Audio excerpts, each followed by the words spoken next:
It's just 7 months since she lost the love of her life, but, after a poignant pilgrimage to their happiest home, Her Majesty has steeled herself to soldier on alone.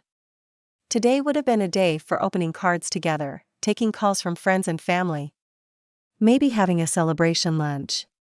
Instead, on what would have been her 74th wedding anniversary, and for the first time since he won her heart when she was still a shy teenager, the Queen will be without her friend, counselor, protector, and love of her life, Prince Philip. It is now 225 days since the prince died, on April 9th, at the age of 99. And as anyone who has lost a life partner would admit, the process of adjustment has barely begun. A fortnight ago, as she struggled to recover from a mystery illness, the Queen was flown by helicopter to Sandringham to make a solo pilgrimage to Wood Farm, the modest red brick home on the royal estate where for years, free from the ever-present staff and courtiers in their grander homes, she and Philip were able to share their most intimate moments. It's the house where the prince spent the last few months of his life. Away from the pressures and activities of court life, painting and reading and watching the birds in the great wide Norfolk sky, before returning to end his days at Windsor Castle. At Wood Farm, the Queen was able to reflect in silence on the extraordinary journey she and Philip shared through life. One which took them hundreds of thousands of miles across the globe and back, sharing experiences no other couple on earth could ever dream of. And dwelling perhaps on the success of their lasting union, not without its pressures certainly, but one which survived and prospered against the odds. It's a marriage which the history books would find almost impossible to equal, but today, Her Majesty must reflect alone on that great achievement. The royal wedding, at Westminster Abbey on November 20, 1947, came as the country struggled to come to terms with the aftermath of war. Winston Churchill described it as a flash of color on the hard road we have to travel. The winter was hard. The country in the midst of a fuel shortage. Unemployment had risen, production had slumped, and there was a frightening financial crisis. But the sight of a nice sensible girl, whom the nation had watched grow up, marrying the handsome naval lieutenant in his well-worn uniform, lifted spirits in a way it's hard to imagine today. Think William and Kate's 2011 wedding, then multiply the joy by 10. The years that followed weren't exactly carefree.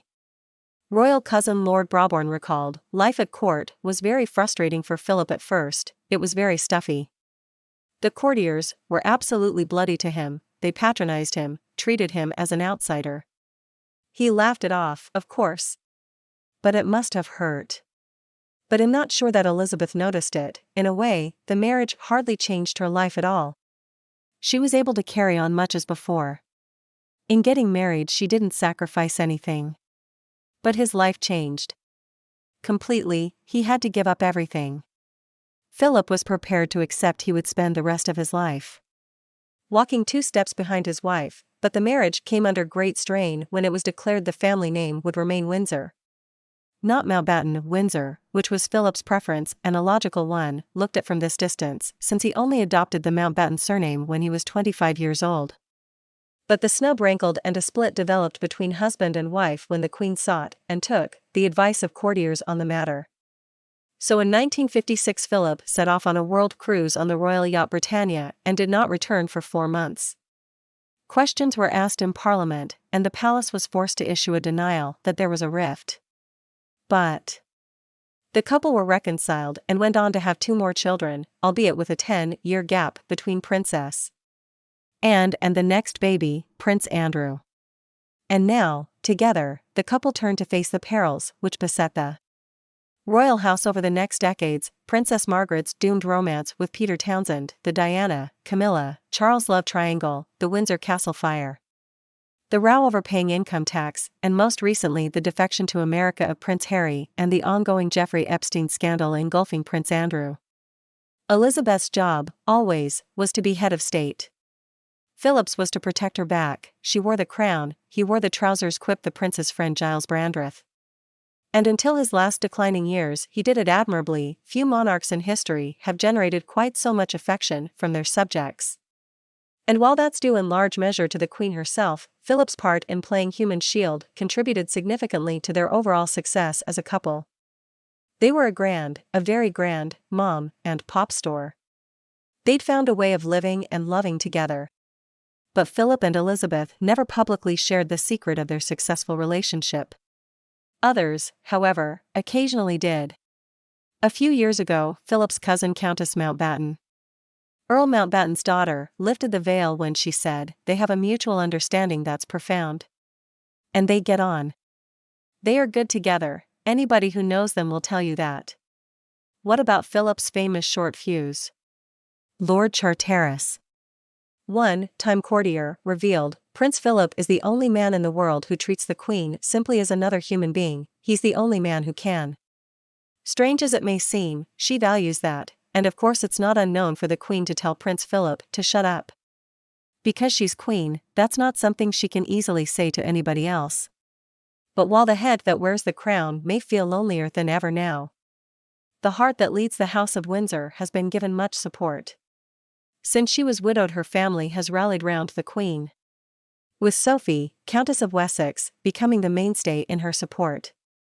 Sophie shares the Queen's passion for horses, and they have ridden out regularly together at Windsor over the past 15 years, but they have more in common than that. It's little known that the Queen counts among her many interests a great love of military history, and this is something Sophie shares, I was told. They exchange books on the subject.